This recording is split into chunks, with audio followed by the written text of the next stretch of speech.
So before,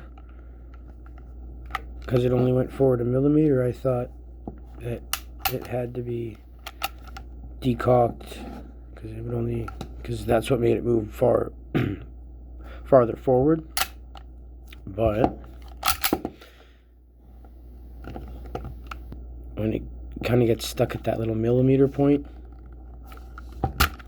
just have to give it a bit of a stronger tug, and it comes off. Get your hop up and everything. Same thing on the way back, just an extra push. Make sure it's all lined up.